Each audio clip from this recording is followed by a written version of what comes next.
नमस्कार। नई उम्मीदें, नए सपने और एक नई शुरुआत, क्योंकि हर सुबह लेकर आती है अवसर अपार और इसीलिए हम भी आपके लिए लेकर के आए हैं कई सारे सकारात्मक विचार और देश और दुनिया से जुड़ी हुई कई सारी खबरें। जहाँ बात होने वाली है भारत की और भारत के साथ दुनिया की भी, क्योंकि जिस तरीके से हमने देखा बड़ी हलचल हो रही है इस समय वैश्विक परिदृश्य में, और उन खबरों की जो आपके दिन को बनाएंगी खास। आज बात होगी G7 शिखर सम्मेलन में भारत द्वारा उठाए गए भारतीय नाविकों की सुरक्षा के मुद्दे की।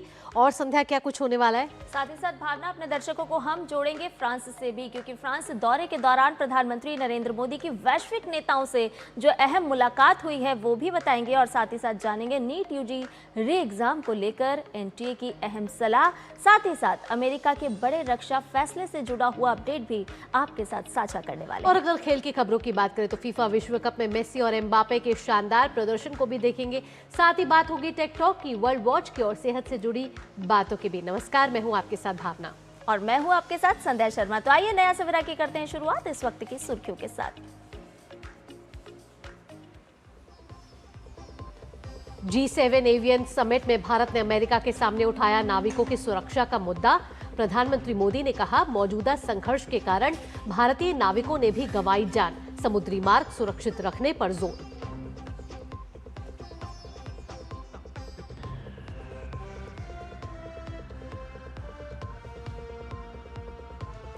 फ्रांस दौरे पर प्रधानमंत्री नरेंद्र मोदी की ब्रिटेन, कनाडा, केन्या, मिस्र, जापान और यूएई समेत अन्य देशों के नेताओं से मुलाकात। द्विपक्षीय साझेदारी और मजबूत करने पर हुई बातचीत।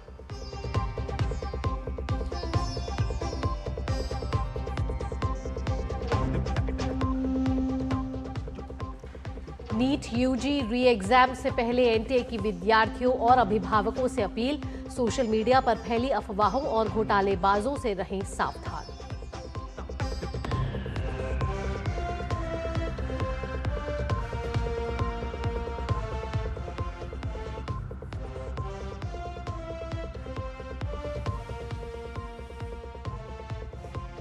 अमेरिकी युद्ध विभाग ने बदला अपनी सेना के एक बड़े हिस्से का नाम। यूएस इंडो पैसिफिक कमांड का नाम फिर होगा यूएस पैसिफिक कमांड।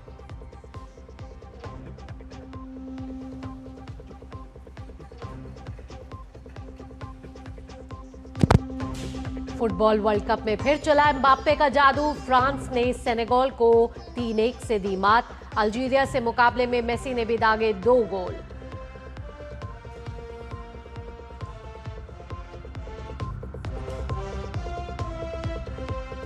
और भारत अफगानिस्तान के बीच दूसरा वनडे मैच। शुभमन गिल की कप्तानी में सीरीज पर कब्जा जमाने के इरादे से मैदान पर उतरेगी टीम इंडिया।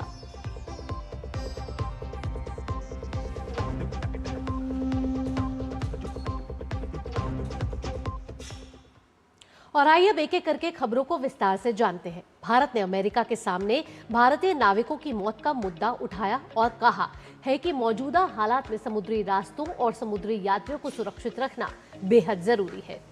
प्रधानमंत्री नरेंद्र मोदी ने G7 समिट के दौरान अमेरिकी राष्ट्रपति डोनाल्ड ट्रंप के सामने ये बात कही है। अपने संबोधन में पीएम ने और भी कई महत्वपूर्ण बातों का जिक्र किया। G7 बैठक में दुनिया की सुरक्षा और व्यापार को लेकर चिंता जताई और कहा कि समुद्र के रास्तों को सुरक्षित रखना बहुत जरूरी है। उन्होंने आगे कहा कि हम पश्चिम एशिया में शांति प्रयासों में हुई प्रगति का स्वागत करते हैं। इस संघर्ष से वेस्ट एशिया में हमारे मित्र देशों को जानमाल का नुकसान झेलना पड़ा है, ये कहना है प्रधानमंत्री नरेंद्र मोदी का। और हॉर्मुज स्ट्रेट में मैरीटाइम ट्रेड में आई बाधा के कारण पूरे विश्व की अर्थव्यवस्था को नुकसान पहुंचा है। भारत के कई नागरिकों को जान गंवानी पड़ी है। ग्लोबल मैरीटाइम ट्रेड के माध्यम से सभी देशों को आपस में जोड़ने वाले नाविकों की सुरक्षा हमारा दायित्व है। हमें यह सुनिश्चित करना होगा कि समुद्री मार्ग सुरक्षित रहे और सीफेयरर्स बिना भय के अपना कार्य कर सके।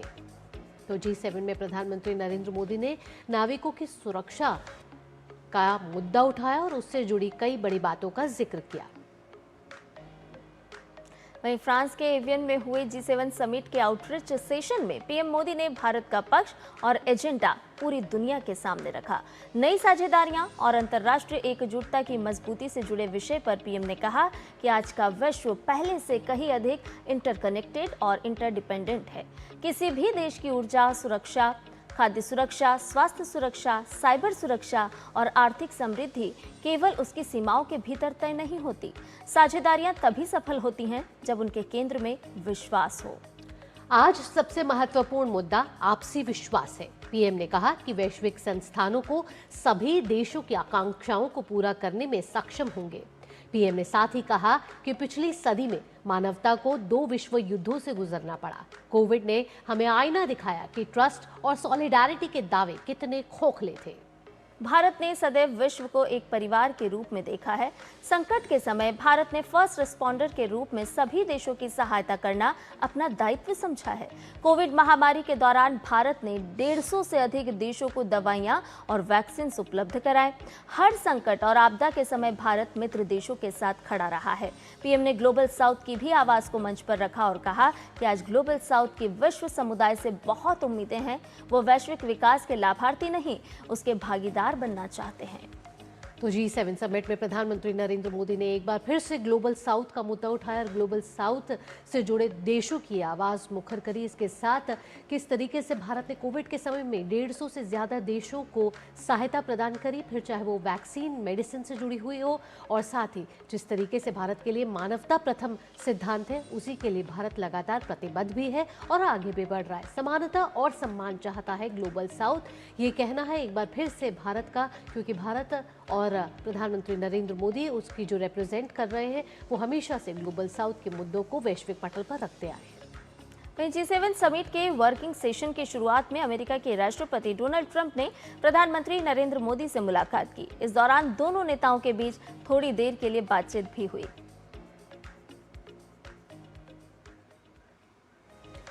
तो प्रधानमंत्री नरेंद्र मोदी की अमेरिकी राष्ट्रपति से मुलाकात, सभी पूरी दुनिया की नजरें इस मुलाकात पे थी कि प्रधानमंत्री नरेंद्र मोदी और अमेरिकी राष्ट्रपति डोनाल्ड ट्रंप G7 से इतर मुलाकात करेंगे और ये मुलाकात संभव हो पाई।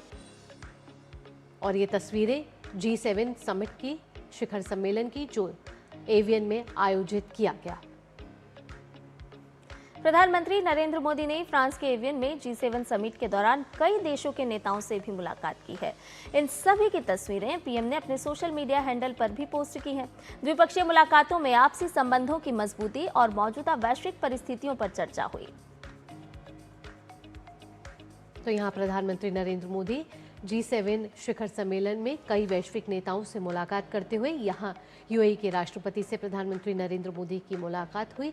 साथ ही आपसी सहयोग बढ़ाने पर दोनों देशों ने चर्चा करी और लगातार देखा जा रहा है कि कैसे यूएई और भारत के रिश्ते मजबूत होते हुए नजर आ रहे हैं। प्रधानमंत्री नरेंद्र मोदी की लगातार हो रही एक के बाद एक मुलाकात यूएई के राष्ट्रपति से और वहां भी जाना, ये साफ तौर पर दर्शा रहा है कि भारत और यूएई साथ मिलकर आगे काम करना चाहते हैं और उसके साथ साथ कूटनीतिक और रणनीतिक साझेदारी को मजबूत करना चाहते हैं। साथ ही लिहाज से रणनीतिक साझेदारी पर भी यहाँ पर एक बार फिर जोर दिया गया। मजबूत संबंधों के सार्थक उपायों पर भी चर्चा हुई और आपसी सहयोग किस तरह से और भी बढ़ाया जा सकता है और भी किस तरह से आपसी सहयोग को विस्तार दिया जा सकता है, इस पर खासतौर पर मुलाकात में चर्चा की गई। तो यूएई के राष्ट्रपति से प्रधानमंत्री नरेंद्र मोदी की मुलाकात हुई है G7 से इतर। तो व्यापक रणनीतिक साझेदारी को और अधिक सशक्त और गतिशील बनाने के उपायों पर यहाँ चर्चा हुई। साथ ही प्रधानमंत्री मोदी ने संयुक्त अरब अमीरात के राष्ट्रपति से जब मुलाकात करी तो किस तरीके से द्विपक्षीय सहयोग को और बढ़ाया जाए, किन किन क्षेत्रों पर और आगे साझेदारी को मजबूत किया जाए, इसको लेकर चर्चा हुई है। और प्रधानमंत्री नरेंद्र मोदी ने एवियन में G7 समिट से इतर ब्रिटेन के प्रधानमंत्री कियर स्टारमर के साथ द्विपक्षीय मुलाकात की। प्रधानमंत्री मोदी ने कहा कि एवियन में प्रधानमंत्री कियर स्टारमर के साथ मेरी बहुत अच्छी और सार्थक मुलाकात हुई। भारत ब्रिटेन संबंधों के लिए बीता वर्ष बहुत महत्वपूर्ण और उपलब्धियों से भरा रहा है। हाल ही में हुए व्यापार समझौते ने दोनों देशों के बीच आर्थिक सहयोग के अनेक नए अवसर खोले हैं। साथ ही उन्होंने ये भी कहा कि आज की हमारी बातचीत इस बात पर केंद्रित रही कि भारत ब्रिटेन साझेदारी को और अधिक गति कैसे दी जाए। दोनों नेताओं के नवाचार, कृत्रिम बुद्धिमत्ता यानी कि AI, कौशल विकास, खेल और अन्य कई क्षेत्रों में मिलकर काम करने के तरीकों पर भी दोनों नेताओं ने चर्चा की और साथ ही साथ उन्होंने दोनों देशों के लोगों के हित में निवेश संबंधों को और मजबूत बनाने पर भी विचार विमर्श किया।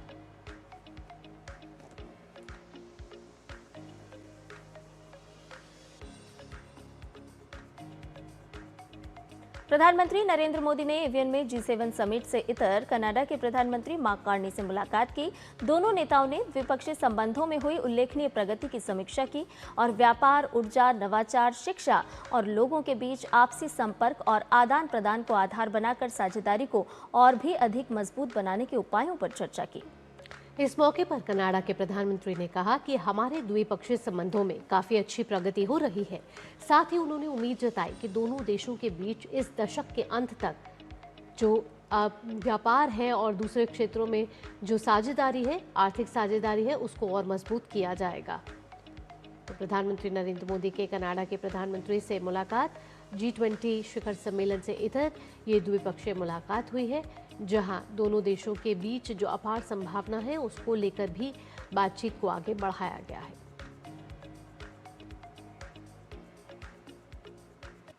Right from the start, you've set a high bar for the relationship and what we can do together. We are making very good progress. On fait de bons progrès en ce qui concerne notre partenariat économique compréhensif, our CEPA partnership. To be clear, His Excellency likes a deadline. I like one as well. And our deadline is to complete by the G20. Our teams are aware of that and what we're discovering in the negotiations, but also with the exchanges of our universities, cultural exchanges of our businesses, including the largest trade delegation from India, and a big reciprocal one coming from Canada to India, is that there's so much more to do together, and as just one objective, which you've set, is to double our trade by the end of this decade. We think we can do more, and with this partnership. और वहीं प्रधानमंत्री नरेंद्र मोदी ने कहा कि भारत और Canada मुक्त व्यापार समझौते को लेकर काफी उत्साहित हैं। साथ ही पीएम मोदी ने उम्मीद जताई कि ऊर्जा सुरक्षा के मामले में कनाडा बहुत बड़ा साझेदार बन सकता है। हम बायलैटरल रिलेशंस को लेकर के भी और अंतर्राष्ट्रीय परिस्थितियों के संबंध में भी खुलकर के अपने विचार रखते रहे हैं और हमने एक अच्छी परिस्थिति में एक मित्र देश के रूप में बहुत प्रगति हो रही है। भारत का डायस्पोरा की आप जिस प्रकार से चिंता करते हैं, मैं आपका बहुत आभारी हूँ। एक्सेलेंसी आपके साथ सही है कि हम फ्री ट्रेड एग्रीमेंट को लेकर के बहुत ही उत्सुक हैं और शायद जैसा आपने मुझे निमंत्रित किया है कनाडा आने के लिए, मेरा भी प्रयास है कि इसी वर्ष में आऊँ और मेरे आने से पहले ही हम इस एग्रीमेंट को पूरा करें। हम टेक्नोलॉजी के अंदर बहुत कुछ आगे करना चाहते हैं। एनर्जी सिक्योरिटी में कनाडा हमारा बहुत बड़ा पार्टनर बन सकता है। प्रधानमंत्री मोदी एवियन G7 शिखर सम्मेलन में शामिल होने के लिए फ्रांस के दौरे पर हैं और इस दौरान उन्होंने कई देशों के नेताओं से मुलाकात कर आपसी सहयोग को और मजबूत करने पर चर्चा की है। ये सब तस्वीरें आप देख रहे हैं जब प्रधानमंत्री नरेंद्र मोदी की शीर्ष नेताओं से मुलाकात हुई है और यह यात्रा भारत की बढ़ती वैश्विक भूमिका और मित्र देशों के साथ संबंधों को गहरा करने की दिशा में एक अहम कदम साबित हुई। प्रधानमंत्री मोदी ने संयुक्त अरब अमीरात के राष्ट्रपति महामहिम शेख मोहम्मद बिन जायद अल नहयान से मुलाकात की। इसके बाद जापान के प्रधानमंत्री सनाई ताकाइची के साथ भी सार्थक बातचीत हुई है। आपको बता दें कि इस चर्चा में व्यापार और निवेश को प्राथमिकता देने पर जोर दिया गया और दोनों देशों ने तय किया कि वो अपने संबंधों को और गहरा करते हुए नए अवसरों का निर्माण जारी रखेंगे। और इसी क्रम में केन्या के राष्ट्रपति विलियम रूटो से भी प्रधानमंत्री की भेंट हुई है।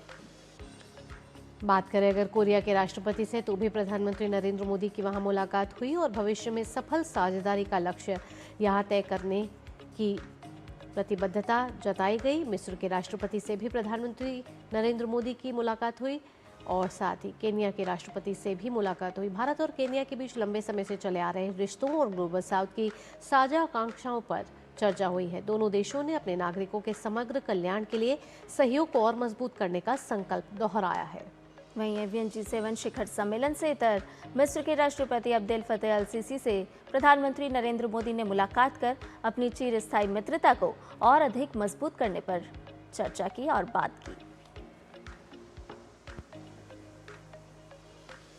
G7 शिखर सम्मेलन में एवियन में G7 नेताओं ने भारत सहित साझेदार देशों के साथ मिलकर कैंसर के खिलाफ वैश्विक लड़ाई को तेज करने का संकल्प लिया है। वर्तमान में यह बीमारी हर साल लगभग 1 करोड़ लोगों की जान लेती है। वैश्विक नेताओं ने कैंसर से जुड़े अंतर्राष्ट्रीय शोध सहयोग को मजबूत करने, रोकथाम, स्क्रीनिंग, शुरुआती पहचान और उपचार को बेहतर बनाने, साथ ही साथ वैज्ञानिक नवाचार को तेज करने पर सहमति जताई। मुख्य प्राथमिकताओं में बच्चों, किशोरों और युवाओं में होने वाले कैंसर के लिए वैश्विक डेटा साझा करना, कठिन प्रकार के कैंसर पर शोध को बढ़ाना, शुरुआती चरण में बीमारी की पहचान को मजबूत करना और अगले दशक में फेफड़ों के कैंसर से होने वाली मौतों को काफी हद तक कम करना शामिल रहा। तो कैंसर के खिलाफ वैश्विक पहल, वैश्विक लड़ाई है। बच्चों, किशोरों और युवाओं के कैंसर डेटा को साझा करने पर यहाँ पर बात हुई। फेफड़ों सहित कठिन कैंसरों पर किस तरह से शोध किया जा सकता है, इस शोध को और कैसे गति प्रदान की जा सकती है, इस पर मंथन हुआ।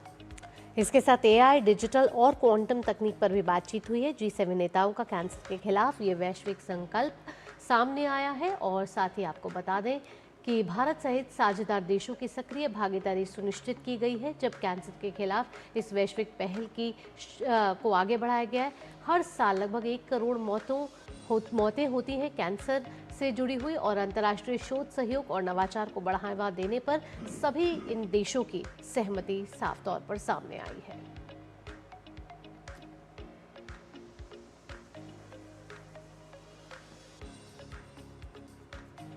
वहीं G7 नेताओं ने भारत सहित साझेदार देशों के समर्थन से कांगो में फैले इबोला प्रकोप पर मजबूत और समन्वित प्रतिक्रिया की अपील की है। उन्होंने अन्य देशों से भी संसाधन उपलब्ध कराने का आग्रह किया ताकि इस वायरस को जितना संभव हो सके उतने छोटे क्षेत्र तक सीमित रखा जा सके। नेताओं ने प्रभावित समुदायों के प्रति एकजुटता व्यक्त करते हुए कहा कि इस प्रकोप को रोकने के लिए निगरानी, संपर्क ट्रेसिंग, परीक्षण, क्वारंटीन उपायों और सीमा पार सहयोग को मजबूत करना अत्यंत आवश्यक है। G7 ने वैक्सीन, निदान, डायग्नोस्टिक्स और उपचार के तेज विकास और तैनाती में समर्थन देने का वादा किया है और इसके साथ ही अतिरिक्त वित्तीय, तकनीकी और मानवीय सहायता जुटाने की भी प्रतिबद्धता जताई है। नेताओं ने अंतर्राष्ट्रीय समुदाय और निजी क्षेत्र से भी संसाधन देने और तैयारियों को और भी मजबूत करने की अपील की। बयान में ये भी सामने आया है कि समन्वित कार्रवाई, बेहतर मानवीय पहुंच और क्षेत्रीय स्थिरता के बिना वायरस के फैलाव को रोकना और वैश्विक स्वास्थ्य सुरक्षा सुनिश्चित करना बहुत मुश्किल होगा।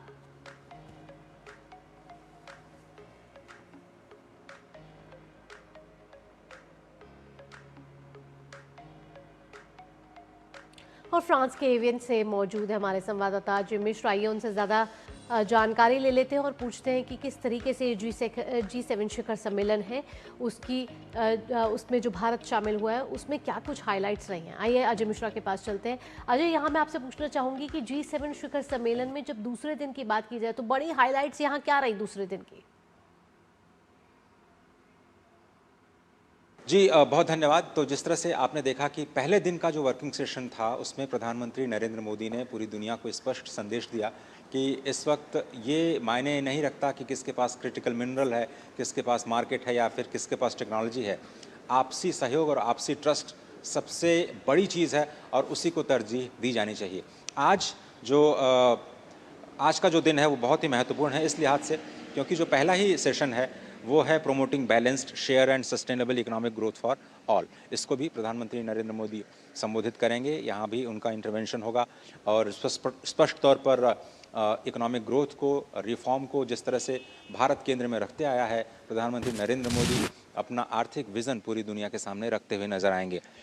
इसके साथ ही जो प्रधानमंत्री नरेंद्र मोदी का पूरा दिन है वो कल बहुत ही महत्वपूर्ण 3 बायलैटरल्स के लिए रखा जाएगा और स्पष्ट तौर पर यूरोपियन यूनियन के साथ बायलैटरल होना है, यूएसए के साथ बायलैटरल होना है और जो तीसरा बायलैटरल है वो जर्मनी के साथ तय किया गया है। तो अंतिम दिन भी बहुत ही एक्साइटिंग रहने वाला है और भारत की आवाज़ एक बार फिर से G7 के मंच पर आपको बुलंद होती हुई दिखाई देगी। अजय, इसके साथ ही मेरा अगला सवाल जिस पर पूरी दुनिया की निगाहें भी टिकी हुई है कि भारत अमेरिका के बीच क्या आज बातचीत संभव है?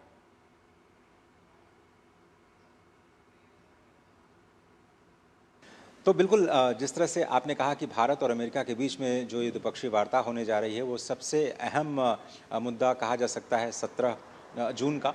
और ये इसलिए क्योंकि बहुत सारे एक्सपर्ट ये कह रहे हैं कि ये सबसे पावरफुल बायलैटरल मीटिंग है एवियन G7 शिखर सम्मेलन में जो कि होने जा रही है। ग्लोबल साउथ के बड़े नेता प्रधानमंत्री नरेंद्र मोदी और ग्लोबल नॉर्थ के बड़े नेता राष्ट्रपति ट्रंप जब मिलेंगे तो ये केवल द्विपक्षीय संबंधों तक सीमित नहीं रहेगी। बात होगी इंडो पैसिफिक की, बात होगी ऊर्जा सुरक्षा की, और जो इस वक्त भू राजनीतिक परिस्थितियां हैं उसमें कैसे पूरी दुनिया को नए सॉल्यूशंस दिए जाएं, उस पर दोनों ही लोकतंत्र बात कर सकते हैं। सबसे बड़ी बात यह कि भारत और अमेरिका के बीच में जो द्विपक्षीय व्यापार है उसको $500 बिलियन तक ले जाने का जो लक्ष्य रखा है दोनों देशों ने, उसमें कैसे ट्रेड डील एक अहम कारक साबित हो सकती है। USTR के प्रतिनिधि अगले ही हफ्ते आ रहे हैं भारत में 23 और 24 जून को। भारत में जो पहला चरण है इस पूरे ट्रेड डील का उसको अंतिम रूप दिए जाने की उम्मीद है। तो बहुत ही एक्साइटिंग टाइम है। और उससे पहले राष्ट्रपति ट्रंप और प्रधानमंत्री मोदी की ये जो मुलाकात है वो इस बात पर मुहर लगाती है कि दोनों ही देश अब ट्रेड डील को आगे ले जाने के लिए तैयार हैं। और पूरी दुनिया के लिए भी यह संदेश है कि ये वक्त है आपसी विश्वास को बढ़ाने का। ट्रेड वॉर का वक्त नहीं है, टैरिफ का वक्त नहीं है, बात है ट्रस्टेड पार्टनरशिप का। और यही संदेश शायद प्रधानमंत्री नरेंद्र मोदी G7 के मंच पर और अपने सारे बायोलेटर्स में स्पष्ट तौर पर रखते हुए नजर आएंगे। तो सभी की निगाहें अमेरिकी राष्ट्रपति डोनाल्ड ट्रंप और प्रधानमंत्री नरेंद्र मोदी की इस मुलाकात पर रहेगी कि क्या इस मुलाकात के बाद अंतिम मोहर लग जाएगी उस ट्रेड डील पर। लेकिन अजय, जिस तरीके से आपने भी जिक्र किया, यूरोपियन यूनियन और जर्मनी के साथ भी प्रधानमंत्री नरेंद्र मोदी की मुलाकात है। किन मुद्दों पर चर्चा हो सकती है यहाँ यूरोपियन यूनियन और जर्मनी के जब राष्ट्राध्यक्ष से मिलेंगे प्रधानमंत्री नरेंद्र मोदी?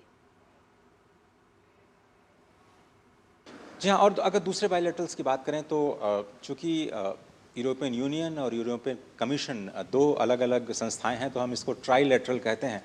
तो यूरोपियन यूनियन और काउंसिल के साथ में भारत एक ट्राइलेटरल मीटिंग करेगा और इसकी सारी तैयारियां पूरी कर ली गई हैं। आपको पता है कि EU जो कि सबसे बड़ा ट्रेडिंग ब्लॉक है भारत का, उसके साथ हम FTA साइन कर चुके हैं। कैसे इसको प्रभावी बनाया जाए, क्या 2026 के अंत में इसको प्रभावी बनाया जा सकता है या फिर जनवरी 2027 तक इंतज़ार करना पड़ेगा, इसको लेकर के शायद बातचीत आगे बढ़ सकती है। लेकिन यूरोपियन यूनियन स्पष्ट तौर पर भारत को एक ट्रस्टेड पार्टनर के रूप में देखता है और मदर ऑफ ऑल डील कहना भारत और EU के फ्री ट्रेड एग्रीमेंट को अपने आप में एक बहुत बड़ा स्टेटमेंट है। तो इस पर काफ़ी गहन चिंतन होने की उम्मीद जताई जा रही है। और इसके अलावा जर्मनी जो कि EU का सबसे बड़ा ट्रेडिंग पार्टनर है यूरोपियन यूनियन में भारत का, जर्मनी और भारत के बीच में जो संबंध हैं उसको कैसे प्रगाढ़ किया जाए, उसको लेकर के दोनों ही नेताओं के बीच में स्पष्ट तौर पर जो द्विपक्षीय बैठक होगी उससे भी न केवल जर्मनी बल्कि यूरोपियन यूनियन के साथ में जो भारत के कारोबारी संबंध हैं उनको भी नई दिशा मिलने जा रही है। और जर्मनी चूँकि अगला G7 की प्रेसिडेंसी करने वाला है तो जो लेगेसी फ्रांस छोड़ेगा उसको कैसे जर्मनी आगे लेकर के जाए उस पर भी मंथन हो सकता है। चलिए, वैश्विक पटल पर बहुत कुछ इस समय हो रहा है। अजय, तमाम जानकारियों के साथ आपका बहुत बहुत धन्यवाद। और फिलहाल रुकने एक छोटे से ब्रेक के लिए जल्द हाजिर होंगे। सस्ते वाले दाल मसाले स्वाद हुआ बेकार, MDH की हल्दी मिर्ची धनिया करे कमाल। ये रंग दे, ये खुशबू दे, ये तीखा, ये कम पड़े। क्या निराला MDH मसाला।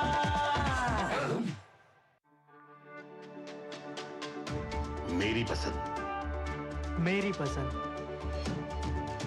मेरी पसंद, मेरी पसंद,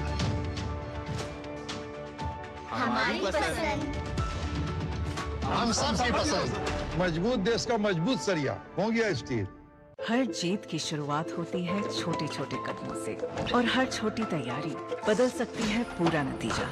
क्योंकि मैदान हो या जिंदगी, छोटी से छोटी तैयारी ही देती है प्रोटेक्शन और प्रोटेक्शन ही देता है भरोसा। जैसे LIC की बीमा लक्ष्मी, एक खास प्लान सिर्फ महिलाओं के लिए जहां छोटी बचत दे बड़ी सुरक्षा, ताकि जिंदगी के हर मैदान में आप रहे हर पल के लिए रेडी। LIC बीमा लक्ष्मी, रखे हर पल के लिए रेडी। ब्रेक के बाद आपका स्वागत है। आप देख रहे हैं नया सवेरा। आइए अब बात कर लेते हैं पेरिस की। प्रधानमंत्री नरेंद्र मोदी फ्रांस यात्रा के अगले चरण में पेरिस जाएंगे। प्रधानमंत्री वहां भारतीय समुदाय से संवाद भी करेंगे। पीएम के पेरिस दौरे को लेकर भारतीय समुदाय में बेहद ही उत्साह है।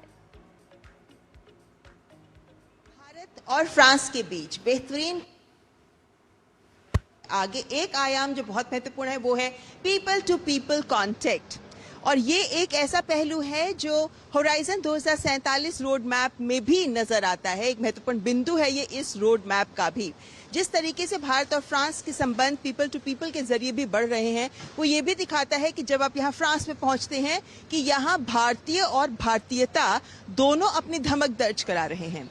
1,19,000 के करीब यहाँ भारतवंशी अगर रहते हैं तो इसके साथ साथ यहाँ भारतीय संस्कृति, भारतीय खान पान, भारतीय फैशन, हर किसी को यहाँ लोग बहुत पसंद करते हैं। और योग, हिंदी, ये तो है ही। और जब अंतर्राष्ट्रीय योग दिवस होता है तो बहुत सारे स्थान हैं ऐसे जहां पर जाकर योग का आयोजन किया जाता है और ये यहाँ पे लोगों की जिंदगी का हिस्सा भी बना हुआ है। ऐसे में जब हम बात करते हैं प्रधानमंत्री नरेंद्र मोदी के फ्रांस दौरे की, तो हम यहाँ पर साल प्लेयल के सामने ही उपस्थित हैं और यही वो जगह है जहाँ पर भारतीय समुदाय के साथ प्रधानमंत्री नरेंद्र मोदी रूबरू होंगे, जिसे लेकर भारतीय समुदाय में भी बहुत उत्साह है। बहुत अच्छा लगता है जब हमारे prime minister and global leaders के साथ और हाथ से हाथ, कंधे से कंधा मिला के जब हम काम कर रहे हैं और हमारा बहुत ही कितने सारे हमारे कनेक्ट्स हुए हैं, मतलब विद द राफेल डील्स, अभी अपकमिंग डील्स एंड ऑल, तो बहुत अच्छा लगता है। हम टेक्नोलॉजी के अंदर एज ए पार्टनर काम कर रहे हैं डेवलप्ड कंट्रीज के साथ, so we are very excited. बहुत अच्छा लग रहा है कि टेक्नोलॉजी के लिए, सुरक्षा के लिए, इन सब में हमारे प्राइम मिनिस्टर हैं बहुत ही अपना योगदान दे रहे हैं और दूसरे कंट्री से कनेक्ट कर रहे हैं। भारत और फ्रांस हर स्तर पर अपने रिश्तों को आगे बढ़ाने को आतुर हैं और पीपल टू पीपल कांटेक्ट के माध्यम से और फ्रांस में भारतवंशी अपनी उपस्थिति, अपने पेशेवर अंदाज के माध्यम से इस रिश्ते में और नए आयाम जोड़ते भी नजर आ रहे हैं। पेरिस से कैमरामैन योगेश के साथ ममता चोपड़ा, डीडी न्यूज। और वहीं पेरिस में कल पीएम मोदी विवाटेक 2026 कार्यक्रम में हिस्सा लेंगे। इस सम्मेलन के भारत पवेलियन में स्टार्टअप से जुड़ी कंपनियां हिस्सा ले रही है। ऐसे ही कुछ कंपनियों के प्रमुखों से बातचीत की डीडी न्यूज की संवाददाता ममता चोपड़ा ने। ये है पेरिस में आयोजित विवाटेक, जो यूरोप का सबसे बड़ा स्टार्टअप और टेक्नोलॉजी का आयोजन माना जाता है, जहां 15,000 स्टार्टअप्स, 4,000 इन्वेस्टर्स और 60 देश भाग ले रहे हैं, जिसमें भारत भी शामिल है, जो एआई पार्टनर कंट्री के तौर पर इस मंच पर उपस्थित है। भारत इनोवेट्स की एक जोरदार धमक के बाद अब भारत पहुंचा है विवाटेक में और यहाँ पर जो स्टार्टअप्स भाग ले रहे हैं हमारे भारत से, वो भी हमारे साथ जुड़े हुए हैं।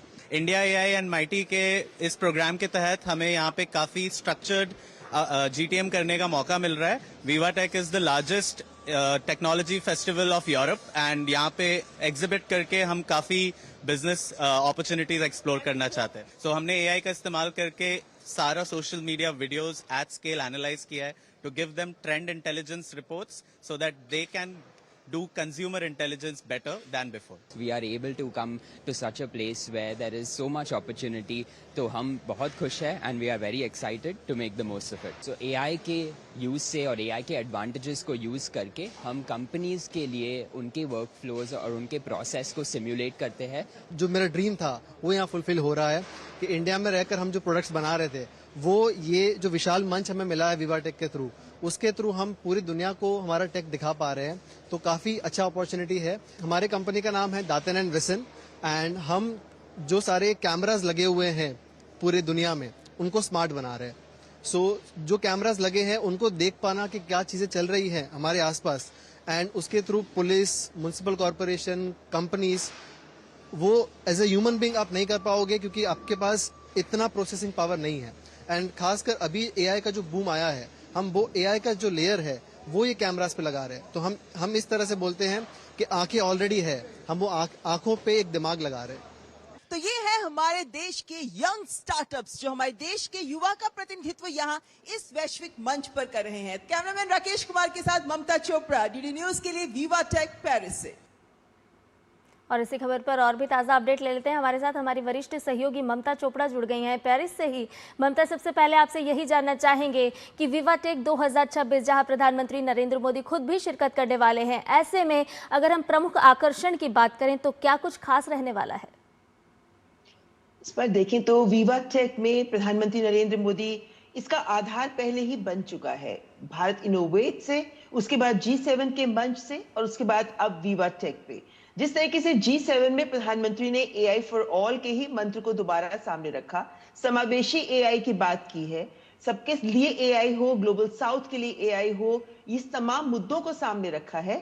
यही वो मंत्र है, यही वो बड़ा संदेश है जो हमें विवा टेक के मंच से भी भारत सबको देता नजर आएगा, क्योंकि विवा टेक में भारत एआई पार्टनर कंट्री के तौर पर जुड़ा है। और आर्टिफिशियल इंटेलिजेंस को लेकर जो बड़ी बात G7 में, उससे पहले भारत इनोवेट्स और उससे भी पहले एआई इंपैक्ट समिट में की गई थी, उसी संदेश को अब विवा टेक के माध्यम से भी भारत आगे लेकर आ रहा है। इसीलिए प्रधानमंत्री नरेंद्र मोदी के यहाँ पे शिरकत करना बहुत महत्वपूर्ण हो जाता है, खासकर तब जबकि ये 10वां संस्करण है विवा टेक का, जो बहुत महत्वपूर्ण कहा जा रहा है। और इसके साथ साथ यहाँ पर 60 कंट्रीज, 60 देश भाग ले रहे हैं, लेकिन भारत का पेविलियन यहाँ सबसे बड़ा पेविलियन है। और यहाँ पर भारत की जो स्टार्टअप यात्रा है उसको एक और नया मंच मिलेगा, क्योंकि ना केवल यहाँ नीस के भारत इनोवेट से बहुत सारे स्टार्टअप्स लाए गए हैं, बल्कि साथ ही यहाँ मेटी के द्वारा भी, यानी ministry of IT and electronics के द्वारा भी 3 महीने का एक अपॉर्चुनिटी स्टार्टअप्स को दी गई। 10 चाइनीज स्टार्टअप्स यहाँ पेरिस में ऑलरेडी आए हुए हैं और यहाँ पर उनकी मेंटोरिंग की जा रही है, उनकी हैंड होल्डिंग की जा रही है। यूरोप के साथ उनका कनेक्ट कैसे होना चाहिए, उन सब पर काम पहले से ही जारी है।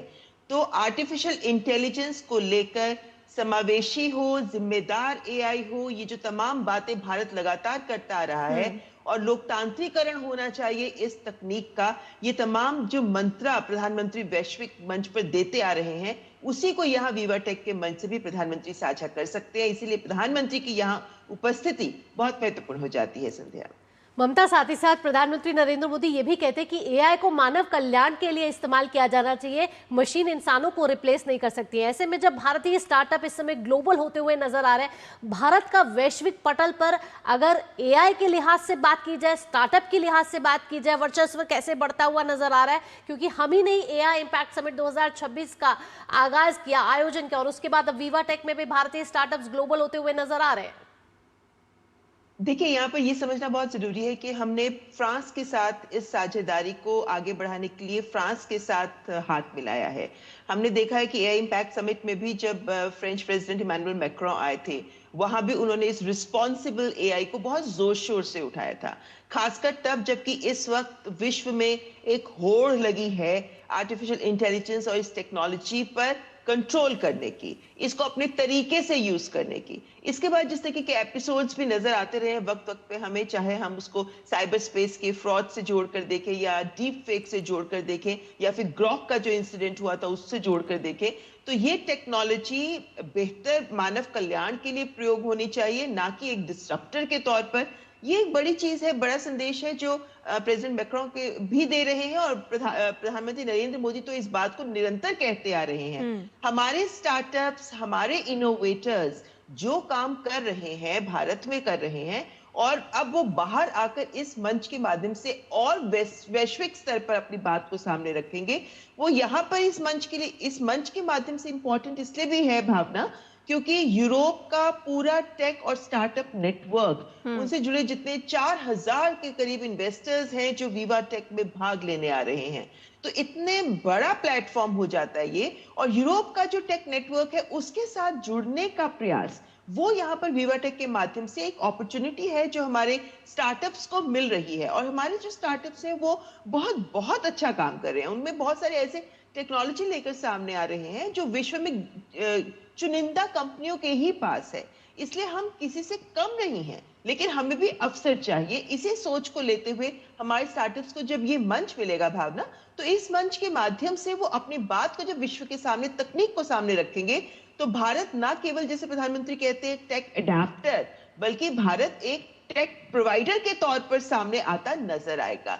तो उसके साथ जब हम अपने मूल्यों को जोड़ देते हैं, तकनीक से जुड़े मूल्यों को जोड़ देते हैं कि ग्लोबल साउथ की समस्याओं का, वैश्विक समस्याओं का समाधान करने के लिए तकनीक का ये प्रयोग करते हैं, तो फिर वो भारत की पोजीशनिंग को इस मंच पर और सुदृढ़ करता है। जी ममता, तो साफ तौर पर भारत के लिए एक अच्छी अपॉर्चुनिटी यहाँ पर कि अपना कौशल भी दिखा पाएंगे, और जो यूरोप के देशों से जुड़े जो स्टार्टअप्स हैं वो क्या कुछ काम कर रहे हैं, वो भी कुछ ना कुछ उसमें भी कुशलता हासिल कर पाएंगे। तमाम जानकारियों के साथ ममता, बहुत बहुत धन्यवाद आपका। और फिलहाल रुकने एक छोटे से ब्रेक के लिए, जल्द हाजिर होंगे।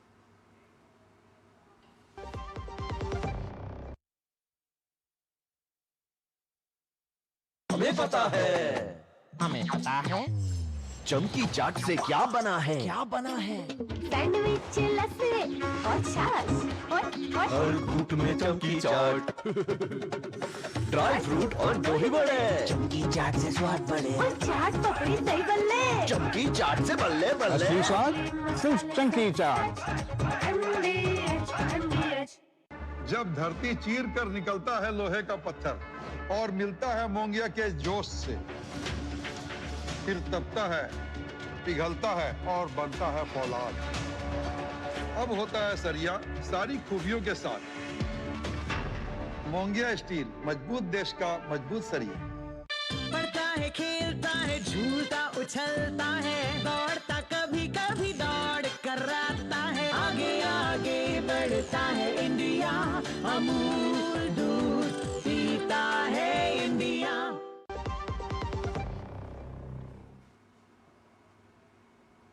ब्रेक के बाद आपका स्वागत है। आप देख रहे हैं नया सवेरा और आप खबरें देख लेते हैं खेल जगत से हमारे खास सेगमेंट स्पोर्ट्स ट्रैक में।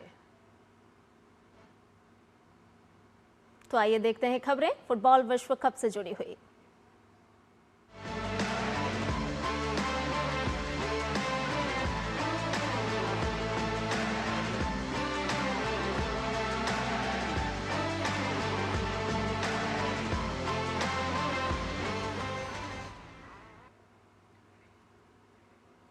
तो फीफा वर्ल्ड कप से जुड़ी हुई इस समय की बड़ी खबर पर नजर डाल लेते हैं। स्टार खिलाड़ी लगातार अपना जलवा यहां दिखा रहे हैं, लेकिन अर्जेंटीना बनाम अल्जीरिया पर सभी की नजर थी और अर्जेंटीना ने अल्जीरिया को करारी शिकस्त यहां दे दी है। स्टार खिलाड़ी लियोनेल मेसी ने 3 गोल दाग दिए हैं और मेसी के धुआंधार गोल से अल्जीरिया को हार का सामना करना पड़ा है। फुटबॉल वर्ल्ड कप से जुड़ी हुई बड़ी खबर आपके साथ कर रहे हैं साझा, जहां पर अर्जेंटीना के खिलाड़ी मेसी की हैट्रिक है और साथ ही साथ आपको ये भी बताते चलें कि मेसी ने 17वें मिनट में पहला, 60वें मिनट में दूसरा और 76 मिनट में तीसरा गोल किया है। लियोनेल मेसी ने अल्जीरिया के खिलाफ अर्जेंटीना के शुरुआती मैच में हैट्रिक लगाकर पुरुषों के वर्ल्ड कप में सबसे ज्यादा गोल दाग दिए हैं और इसका रिकॉर्ड बराबर कर लिया है। उन्होंने जर्मनी के पूर्व स्ट्राइकर मिरोस्लाव क्लोज के 16 गोल के रिकॉर्ड की बराबरी की। तो यहाँ फीफा वर्ल्ड कप से जुड़ी हुई बड़ी खबर, जहां दुनिया भर में इस समय फुटबॉल का खुमार छाया हुआ है और सभी की नजरें अर्जेंटीना बनाम अल्जीरिया के मैच पे थी, जहां लियोनेल मेसी ने रिकॉर्ड 3 गोल किए हैं और जर्मनी के स्ट्राइकर का रिकॉर्ड भी उन्होंने अपार कर लिया है। मौजूदा वर्ल्ड कप के पहले ही मैच में ये रिकॉर्ड लियोनेल मेसी ने लगा दिया है। लियोनेल मेसी ने फीफा वर्ल्ड कप में 3 गोल दागे हैं। मेसी ने विश्व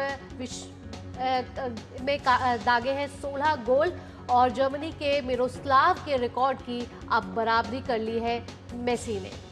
तो शानदार प्रदर्शन करते हुए यहां पर नजर आए हैं मेसी और दर्शकों में खासा उत्साह भी इस दौरान नजर आया है। फीफा वर्ल्ड कप 2026 से जुड़ी हुई बड़ी खबर आपके साथ कर रहे हैं साझा, जहां पर अर्जेंटीना के खिलाड़ी मेसी की हैट्रिक लगी है। जी हां, अर्जेंटीना ने अल्जीरिया को करारी शिकस्त दी है। लियोनेल मेसी जिन्होंने लगातार 3 गोल दागे हैं। तो लगातार हम देख रहे हैं कि फीफा वर्ल्ड कप का जो खुमार है वो दर्शकों पर, प्रशंसकों पर छाया हुआ है और लगातार जिस तरह से जीत और हार का ये रोमांच देखने को मिल रहा है तो और भी ये खास हो जाता है। अल्जीरिया के खिलाफ मेसी ने हैट्रिक लगाई है और रिकॉर्ड के नजदीक पहुंचे हैं और साथ ही साथ ये भी देखने को मिल रहा है कि कहीं ना कहीं खिलाड़ी अपने ही रिकॉर्ड तोड़ते हुए भी नजर आएंगे।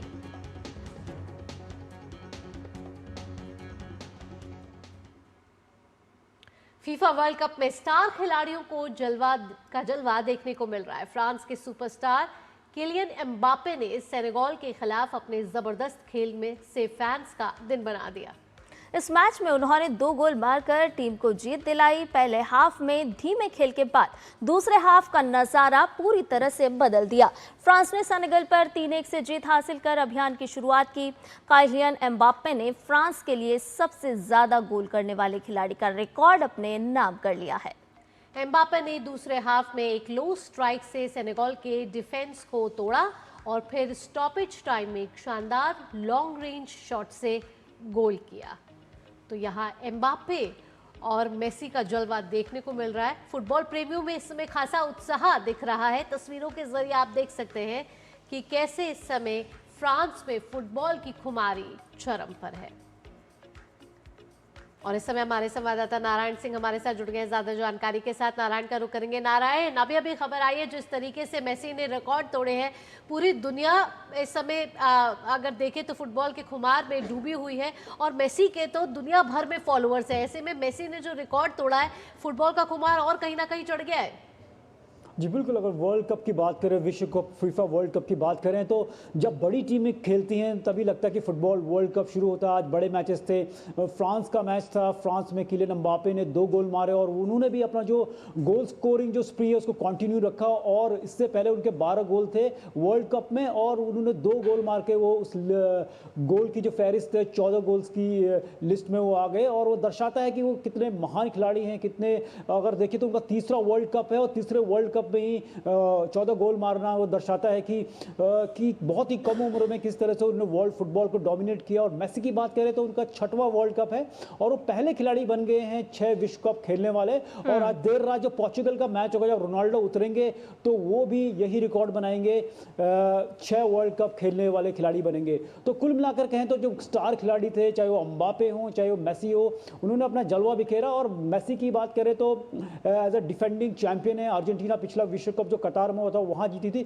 तो काफी उन पे प्रेशर भी रहेगा क्योंकि पिछला जो वर्ल्ड कप था उसमें जो पहला मैच था सऊदी अरेबिया के अगेंस्ट वो हारे थे, तो एक प्रेशर था कि पहला मैच को कैसे अप्रोच किए। लेकिन मेसी ने जो गेम दिखाया, पहले हाफ में 1 गोल किया, फिर दूसरे हाफ में वही जो गोल स्कोरिंग जो स्प्री है उसको कंटिन्यू रखा और 2 गोल मारे और दिखा दिया कि वो कितने बड़े खिलाड़ी हैं। और अल्जीरिया की टीम की बात करें तो कुछ गलतियां की, डिफेंस काफी उनका एक जिस तरह से जाने जाते हैं अच्छा डिफेंसिव टीम है अल्जीरिया, लेकिन वो आज यहाँ पर दिखा नहीं। और जो अर्जेंटीना की खास बात रही यहाँ पर, अर्जेंटीना का जो फुटबॉल का खेल है वो काफी मेसी सेंट्रिक होता है। किसी भी खिलाड़ी के पास बॉल आती है तो मेसी को ढूंढते हैं कि मेसी किधर है। और एक शानदार स्क्वाड है अर्जेंटीना का। अगर देखिए तो पिछले वर्ल्ड कप से उन्होंने 17 खिलाड़ी रिटेन किए जिन्होंने पिछला फीफा विश्व कप जीता था। तो जो कोर ग्रुप ऑफ खिलाड़ी है वही हैं। और देखिए उनका अगर स्ट्राइकिंग कैपेबिलिटीज देखिए, जो फ्रंट में खिलाड़ी हैं मेसी के साथ अगर देखिए तो लॉटरो मार्टिनेज हैं जो कि इंटर मिलान के लिए खेलते हैं, बहुत ही शानदार गोल स्कोरर हैं। और चाहे उनके जूलियन एल्वारेज की बात करें तो जिनको हाल ही में रियल मैड्रिड ने एक बहुत बड़ी साइनिंग की कोशिश की लेकिन खरीद नहीं पाए। और मिडफील्ड की बात करें तो शानदार है, मैकएलिस्टर हैं, डी रॉड्रिगो है और एंजो फर्नांडिस हैं। और डिफेंस में बात करिए तो डिफेंस में भी इनके बेहतरीन खिलाड़ी ओटामेंडी हैं। तो कुल मिलाकर बहुत ही शानदार टीम है। और वहीं अगर फ्रांस की भी बात करें तो फ्रांस सबसे खतरनाक टीम लगती है इस वर्ल्ड कप की। रियल मैड्रिड के खिलाड़ी हैं किलियन एम्बापे, रियल मैड्रिड जो क्लब है विश्व का सबसे बेहतरीन क्लब है, लेकिन इस बार वो कोई इस सीजन में, पिछले सीजन में कुछ जीत नहीं पाए। तो प्रेशर था एम्बापे के ऊपर क्योंकि एम्बापे का जो फॉर्म था क्लब फुटबॉल के लिए, रियल मैड्रिड के लिए कुछ खासा नहीं रहा, कोई भी ट्रॉफी नहीं जीता पाए इतने बड़े खिलाड़ी होने के बाद भी अपने क्लब रियल मैड्रिड को। और काफी कंट्रोवर्सी रही क्योंकि जो रियल मैड्रिड के ड्रेसिंग रूम में काफी अनरेस्ट रहा और एम्बापे को भी उसका जिम्मेदार बताया गया। लेकिन इस प्रदर्शन से उन्होंने दिखा दिया कि वो कितने बड़े खिलाड़ी हैं। अगर पिछला विश्व कप कहे तो फाइनल में अर्जेंटीना और फ्रांस का मैच था और वहां भी उन्होंने हैट्रिक मारी और वो फाइनल में हैट्रिक मारने वाले बहुत ही एक कह सकते हैं कि जो युवा खिलाड़ियों की लिस्ट में जो शामिल हुए। और इससे पहले जब 2018 में फ्रांस विश्व कप जीता तो वहां उन्होंने फाइनल में गोल मारा। तो 14 गोल हो गए हैं और 16 मेसी के हैं। तो भी जो कह सकते हैं टक्कर बाकी है क्योंकि आने वाले मैचों में कहीं ना कहीं एम्बापे कोशिश करें कि उस रिकॉर्ड की बराबरी करें। मिरोस्लाव क्लोजे का जो वर्ल्ड कप रिकॉर्ड था 16 गोल, उसकी बराबरी है मेसी ने कर ली है। और 15 गोल के जो स्थान पे हैं ब्राजीलियन रोनाल्डो, जिनको कि रोनाल्डो नाज़ारियो कहा जाता है, वो हैं। और कोशिश यहीं पर रहेगी कि अब बड़े जो खिलाड़ी हैं वो कहीं ना कहीं रिकॉर्ड तोड़ने की कोशिश करेंगे। और एक बात करें कि किलियन जो नॉर्वे के खिलाड़ी हैं हालैंड, उन्होंने भी 2 गोल मारे हैं। उनका पहला विश्व कप था क्योंकि नॉर्वे इस बार क्वालीफाई हुआ, पिछली बार क्वालीफाई नहीं कर पाया। तो जो बड़े खिलाड़ी हैं जो वो कोशिश करेंगे कि ज्यादा से ज्यादा गोल मार के अपनी टीम को जिताएं। बिल्कुल नारायण, इस पूरे वर्ल्ड कप के दौरान हम लगातार देख रहे हैं कि खिलाड़ी पूरी ही तैयारी के साथ मैदान पर उतरे हैं और कई खिलाड़ी अपने अपने रिकॉर्ड बनाते हुए नजर आ रहे हैं तो कई पुराने रिकॉर्ड तोड़ते हुए भी नजर आ रहे हैं। बहुत बहुत धन्यवाद इस पूरी अपडेट के साथ हमसे जुड़ने के लिए। अब बात करते हैं नेशनल टेस्टिंग एजेंसी की, यानी कि एनटीए ने आगामी नीट परीक्षा को देखते हुए विद्यार्थियों और अभिभावकों को घोटालेबाजों से सावधान रहने का अनुरोध किया है। एजेंसी ने सोशल मीडिया पोस्ट में कहा है कि घोटालेबाज लोग टेलीग्राम पर ऐसे चैनल चला रहे हैं जिनमें 21 तारीख को प्रस्तावित परीक्षा के प्रश्न पत्र साझा करने के लिए 14,000 से 25,000 रुपए तक की मांग की जा रही है। एजेंसी ने अपनी तरफ से यह भी स्पष्ट किया है कि पुनर्परीक्षा का कोई प्रश्न पत्र लीक नहीं हुआ है और इससे पहले कल एनटीए की सिफारिश पर केंद्र सरकार ने 22 जून तक टेलीग्राम पर रोक भी लगा दी है।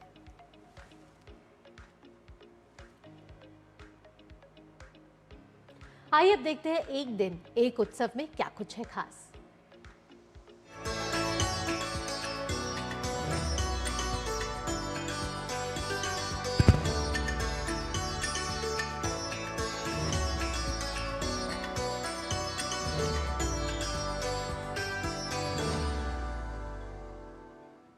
एक दिन एक उत्सव के विशेष सीरीज के चलते आज आपको लिए चलते हैं हिमाचल प्रदेश के मंडी जिले में, जहां पर समुद्र तल से लगभग 9,000 फीट की ऊंचाई पर स्थित पराशर झील के तट पर सजता है सरनाहुली मेला। आषाढ़ संक्रांति पर आयोजित होने वाला ये लोक उत्सव केवल एक मेला नहीं होता, बल्कि आस्था, प्रकृति और देव परंपरा का अद्भुत संगम होता है। यहाँ दूर दूर से श्रद्धालु और स्थानीय देवी देवता पराशर ऋषि की तपोस्थली में शीश नवाने पहुंचते हैं। देखिए हिमालय आस्था से जुड़ी ये खास रिपोर्ट।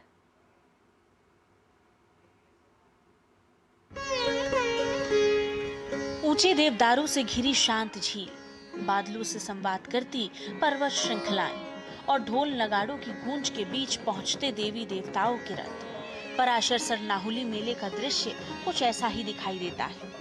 आषाढ़ संक्रांति पर आयोजित होने वाले इस 3 दिवसीय मेले में क्षेत्र के 25 से अधिक देवी देवता अपने श्रद्धालुओं के साथ यहाँ पहुँचते हैं। लोक वाद्यों की धुन, देव नृत्य और पारंपरिक अनुष्ठान पूरे वातावरण को भक्तिमय बना देते हैं और पराशर झील का तट देव संस्कृति के विशाल मंच में बदल जाता है। प्राचीन मान्यताओं के अनुसार इस स्थान को महर्षि पराशर की तपोस्थली माना जाता है। कहा जाता है कि उन्होंने इसी पवित्र स्थल पर वर्षों तक तपस्या की थी। 13वीं-14वीं शताब्दी में मंडी रियासत के राजा बाणसेन ने यहाँ पैगोडा शैली में भव्य पराशर मंदिर का निर्माण करवाया। लकड़ी की अद्भुत कारीगरी और पारंपरिक हिमाचली स्थापत्य इस मंदिर को विशिष्ट पहचान देते हैं। पराशर ऋषि को मंडी राज परिवार का कुल देवता भी माना जाता है। यही कारण है कि यह स्थान केवल धार्मिक ही नहीं, बल्कि ऐतिहासिक और सांस्कृतिक दृष्टि से भी अत्यंत महत्वपूर्ण माना जाता है। पराशर झील की एक और विशेषता है इसके मध्य स्थित रहस्यमयी तैरता हुआ टापू। स्थानीय मान्यताओं के अनुसार ये टापू अपनी स्थिति बदलता रहता है। कभी झील में चक्कर लगाता है तो कभी लंबे समय तक एक ही स्थान पर स्थिर दिखाई देता है। श्रद्धालु इसे प्रकृति और ईश्वरीय शक्ति का अद्भुत चमत्कार मानते हैं। यही वजह है कि पराशर झील और मंदिर परिसर आस्था के साथ साथ प्रकृति प्रेमियों और पर्यटकों को भी आकर्षित करता है। पराशर सरनाहुली मेला केवल एक वार्षिक आयोजन नहीं, बल्कि हिमाचल की जीवंत देव संस्कृति, ऋषि परंपरा और लोक आस्था का उत्सव है, जहां प्रकृति और अध्यात्म एक दूसरे के पूरक बन जाते हैं और जहां हिमालय की गोद में बैठकर आज भी सदियों पुरानी परंपराएं जीवंत दिखाई देती हैं। यही वजह है कि हर वर्ष ये मेला हजारों श्रद्धालुओं को आस्था, संस्कृति और प्रकृति के एक सूत्र में जोड़ देता है। Bureau report, DD news. आइए अब दुनिया भर की कुछ खास खबरों पर नजर डाल लेते हैं फटाफट अंदाज में।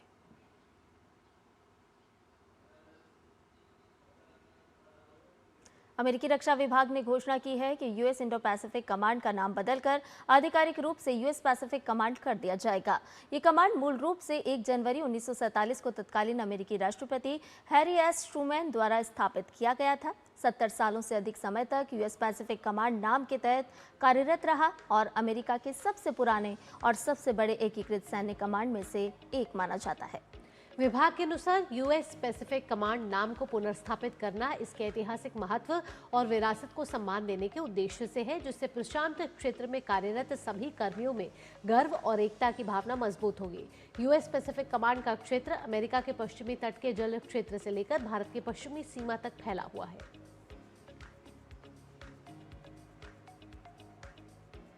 इधर अमेरिका और ईरान के बीच युद्ध समाप्त करने के लिए शुक्रवार से स्विट्जरलैंड में अंतिम दौर की बातचीत शुरू होने जा रही है।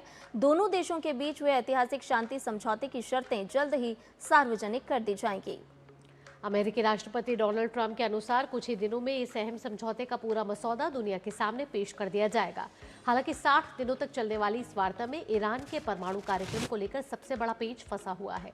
अमेरिका लगातार ईरान के संवर्धित यूरेनियम भंडार को खत्म करने की मांग कर रहा है, जबकि ईरान ने अपने परमाणु कार्यक्रम को पूरी तरह शांतिपूर्ण बताने का दावा किया है। इसके अलावा इजरायल और हिजबुल्लाह के बीच जारी भीषण टकराव इस पूरी शांति प्रक्रिया के लिए एक और बड़ा खतरा बना हुआ है। इजरायली प्रधानमंत्री बेंजामिन नेतन्याहू ने खुद को इस समझौते से अलग रखते हुए दक्षिणी लेबनान में अपने सैन्य कार्रवाई जारी रखने का ऐलान कर दिया है।